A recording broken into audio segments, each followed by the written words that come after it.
So let's talk. Let's talk. In victory we win. In victory we win.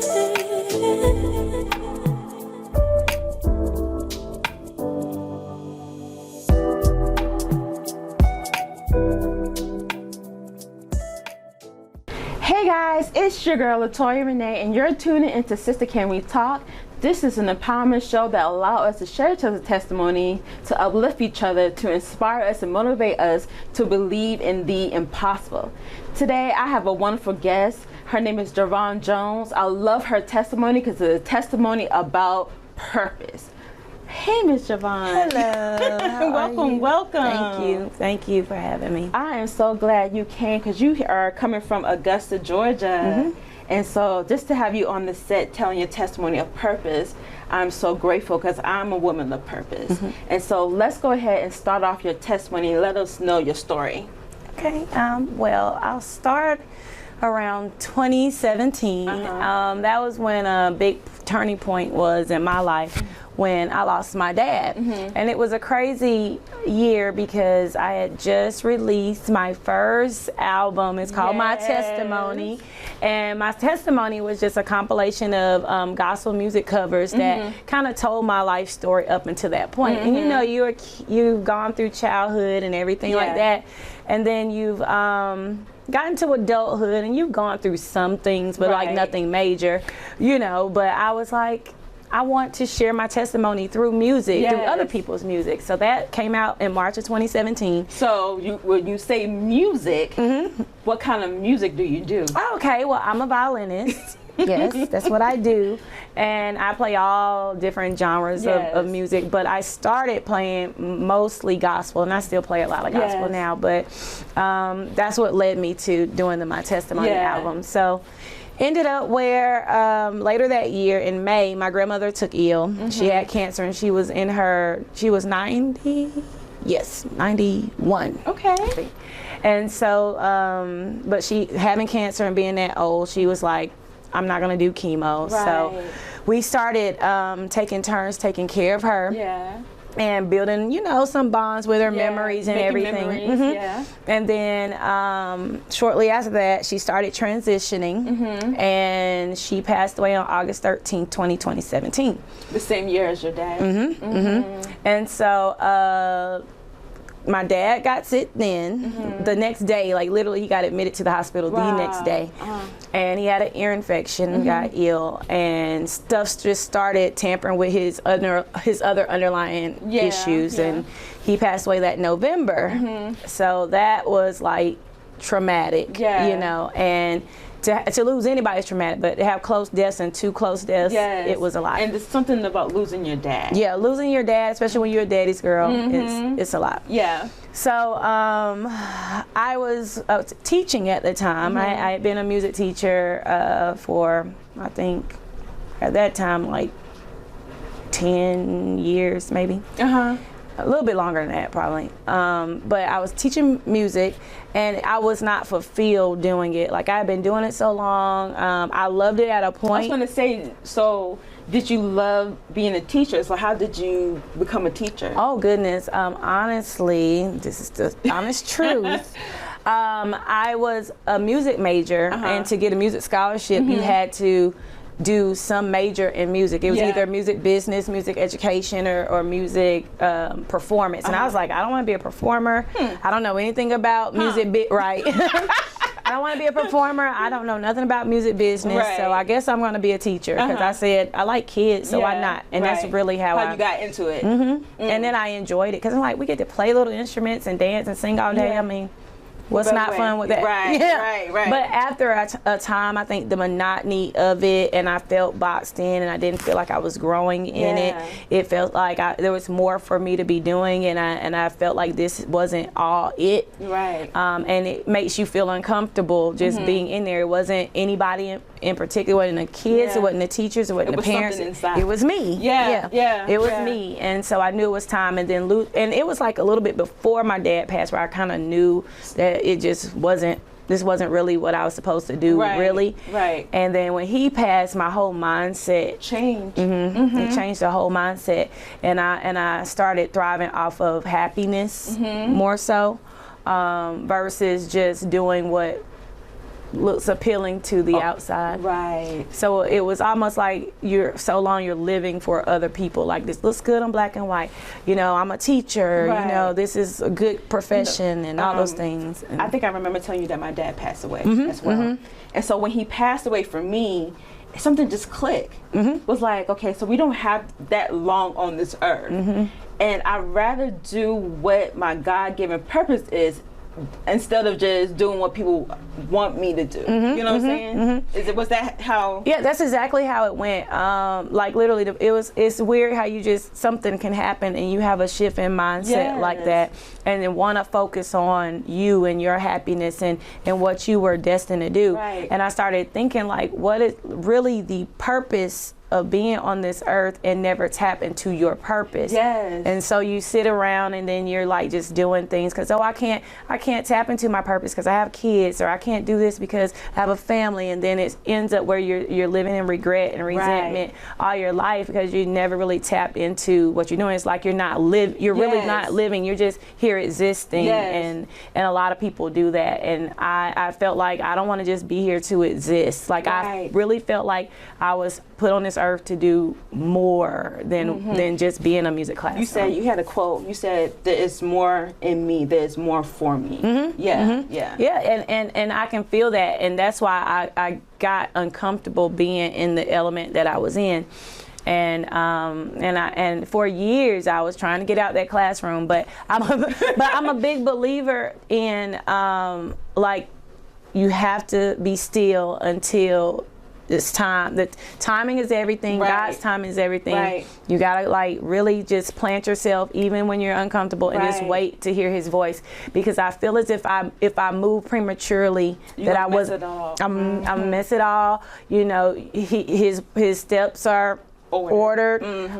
He will literally give you direction if you ask for it, but you can get direction all day, but if you're not, you know, in His timing, is still not gonna matter. So for me, it's all about, even though we're waiting on God's timing, but He wants us to get closer to Him so we can hear His voice, so that when He tells us to stop, move, don't do this, don't do that, we can hear Him. So when was that moment for you when you like, okay, it's time for me to move? Okay, so I didn't mention this, but prior to moving back to Augusta, I used to live in Alabama, and that was the first moment that I really had an encounter with God, where it was like, I knew it was Him. It was literally, it was my first time when I was ready to stop teaching. And, you said your first time? my first time. It was after 5 years of teaching, and I'm in my classroom during the planning period. No one in there.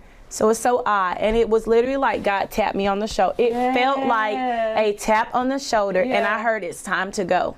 And I'm like, oh my goodness. And I got on the phone right then, and the plan started coming. I told my mom, I was like, I need 2 years. I remember like it was yesterday. I said, I need 2 years to live at home. I said, I want to go to cosmetology school. I don't know where it came from, but I want to go to it was something I always wanted to do. And I said, I'm gonna go back to work. I'm gonna go to school for a year, and then I'm gonna go back to work for a year, and then I'll be out your house, but I just need to be able to move on. And she was so excited because I hated Augusta. So I was like, I'll never move back there. And then but that's what He wanted me to do. It literally, the plan came out. And then I did that 2 years. There was some struggles like moving back home and everything. But that's when I knew, like, I really heard His voice. Like, and then since then, it's so weird.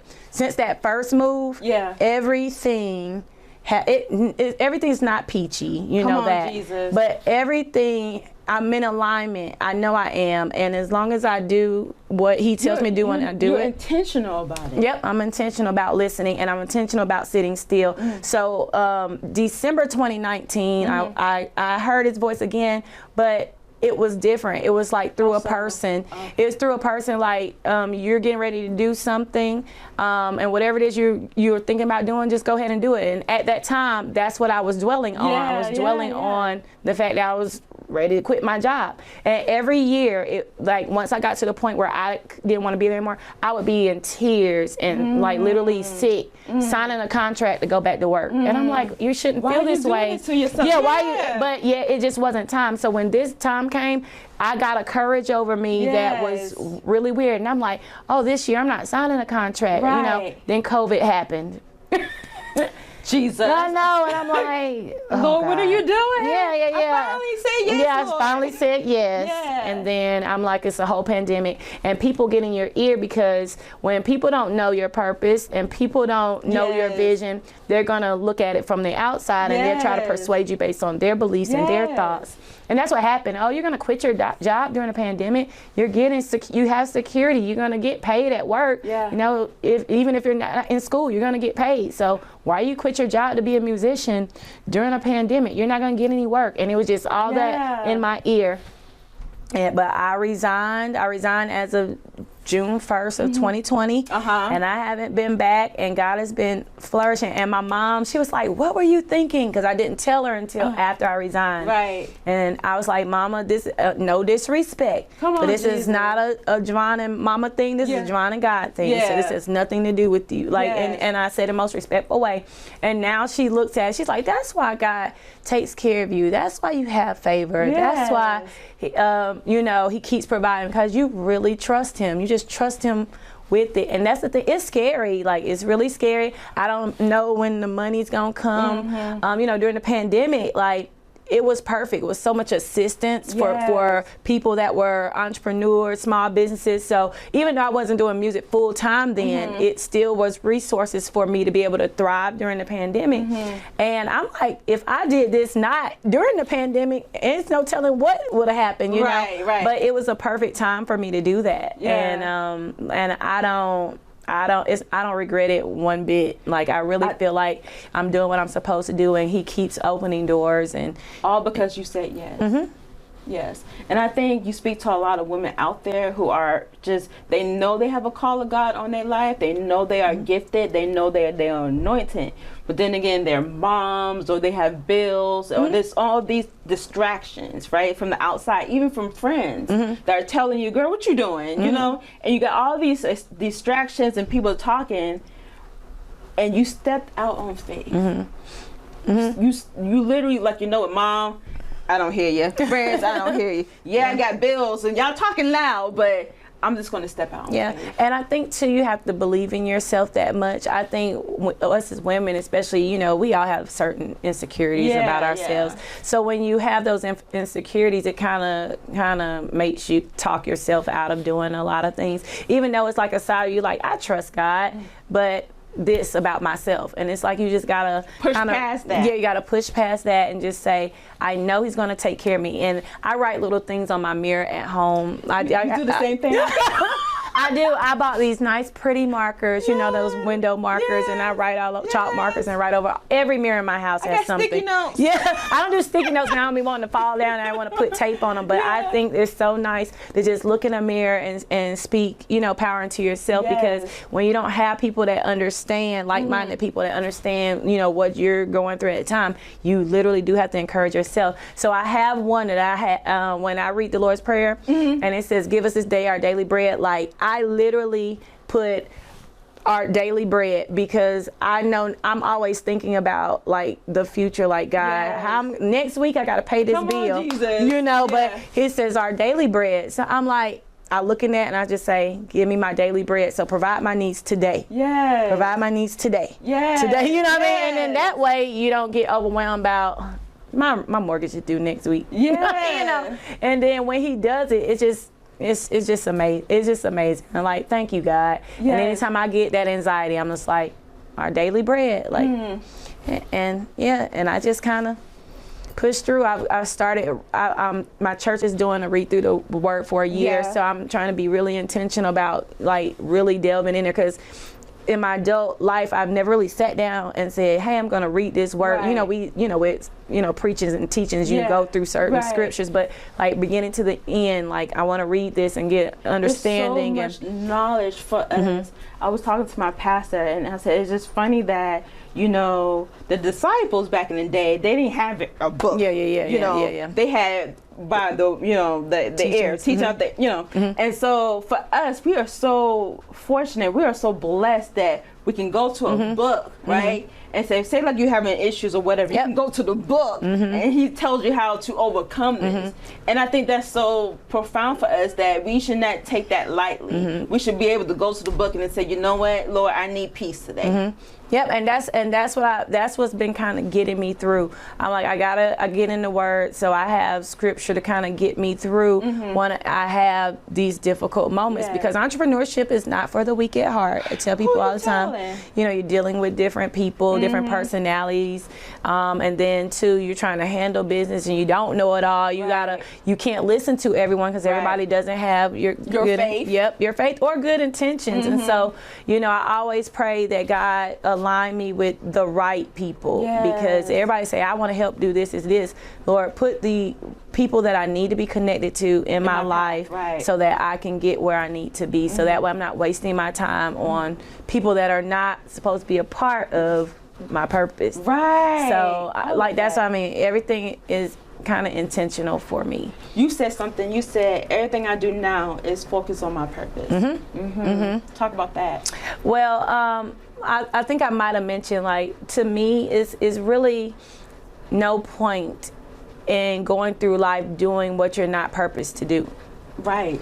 And so it's like, if we are all here, we have a divine purpose, and we need to know what that is that we were created to do. Right. But so many people don't know what they were created to do. And I think a lot of times we're comparative. We look at, well, this person, they know their purpose. Well, what is mine? And I have these talks with my friends.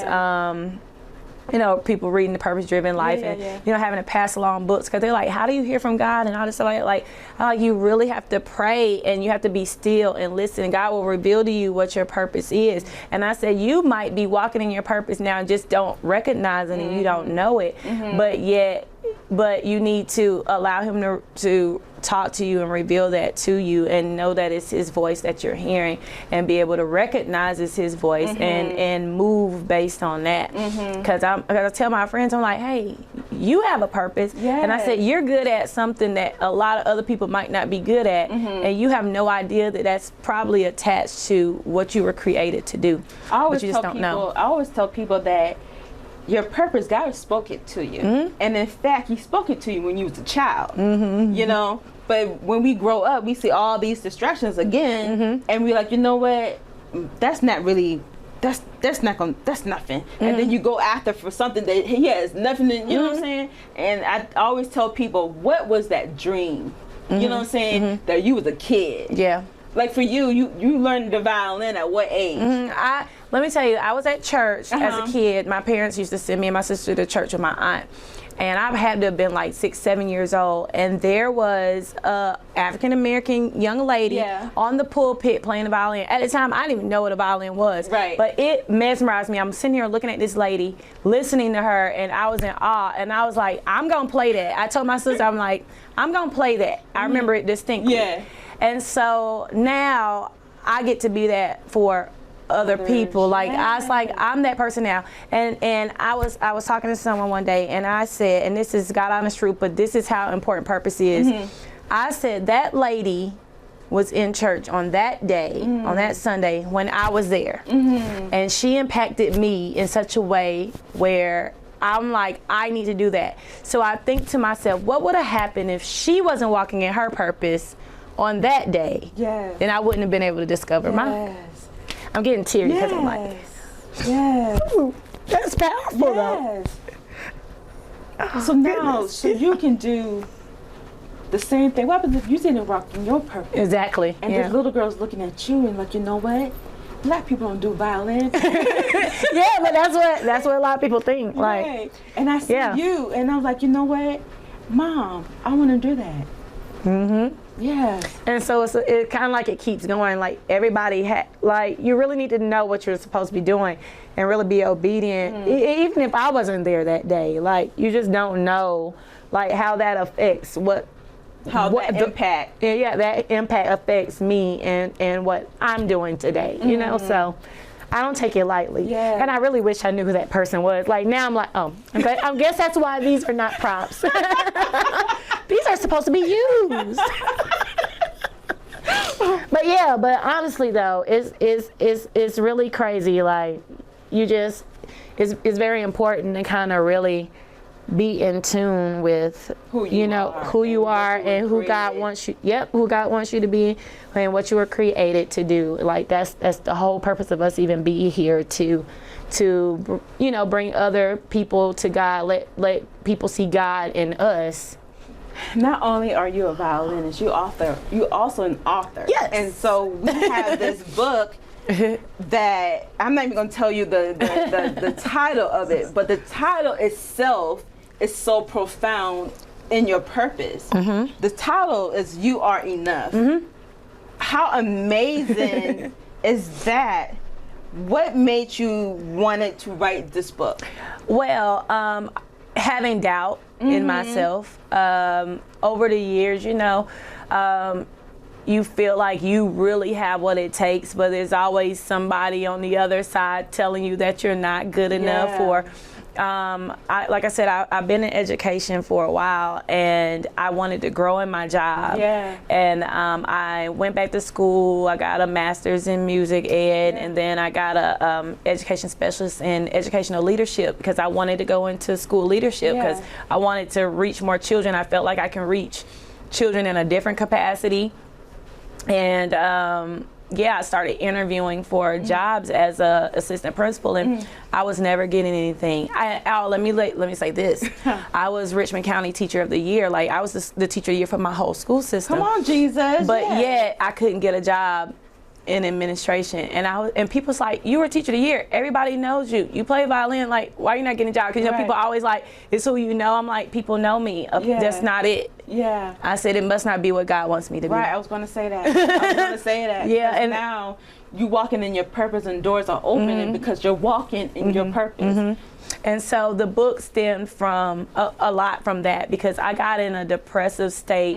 Well, this is after my dad passed, and like that next year. Yeah. And I know it sounds bad when I say it, but I was like, God, you done took my grandmother and took my daddy, you got three of my uncles. Like, you know how we get in this thing like, God, you can at least give me a job. No, really, I was like, kind of like God owed me something. Yeah. I'm like, God don't owe you nothing. But in my mind, that's what I'm thinking, like so much loss. Surely I can get a gain somewhere, but I was never getting it, and I was depressed. I wouldn't get out of bed some days, and it was going into another school year. I was like, here I go, gotta go back in this school again. Didn't want to go. Right. And my friends and I fasted that summer because I'm like, I need this because I cannot wallow in this any longer. And then that's when I started writing "You Are Enough." Don't quit, never give up. Like what I mean, I was writing on my mirrors. Yeah. I was really writing everything on my mirrors. Yeah. And then when we got in COVID, I was like, I had my vision board of everything I wanted to accomplish, like a book and everything. But I was wanting to write a book for adults. And I started my little template, and I was like, it's not gonna work. But what stood out on my mirror, I had "You Are Enough." I knew I was going to write about "You Are Enough," but then God spoke to me and said, write it for kids. And I laid in my bed and I wrote that whole story. No longer than maybe an hour or so. I had that whole book done in my notes on my iPhone. And then I sent it to my sister and my friend, and I said, what do you think about this? They were like, this sounds like a children's book. Yeah. It is. And I didn't tell them, but I just wrote it, and then Where can they find this? Because this is amazing. Oh, thank you. It's on my website. It's www.JaVonneJonesViolinmusic.com. I know it's a lot. But it's on my website along with my music and any merchandise. And we're going to have all that information at a link so you guys can find her and support her. Well, that's all the time we have, Jesus. Sorry. But I do have a treat. Before I tell you the treat, I'm just thankful that you're here because I love purpose. I believe that each and every one of us are born with purpose. And sometimes we figure it out in the beginning, and sometimes you're 50 or 60 just figuring it out. But I do believe that when you do figure it out, it's your time. Mm-hmm. And I'm so grateful because we ain't got enough time for me to tell you the whole story how I found this lady. But I'm just grateful that you was able to come and share your testimony with us. So thank Absolutely. you so You're welcome. much. Thank you for having me. I appreciate it. I wish I had more time, but I don't. It's okay. Well, guys, I do have a treat for you. She is going to play something for us, and she's going to play us on now. So until next time, guys, remember to love, pray, and be a beacon of light for the world to see. And take a listen to this.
Let's talk.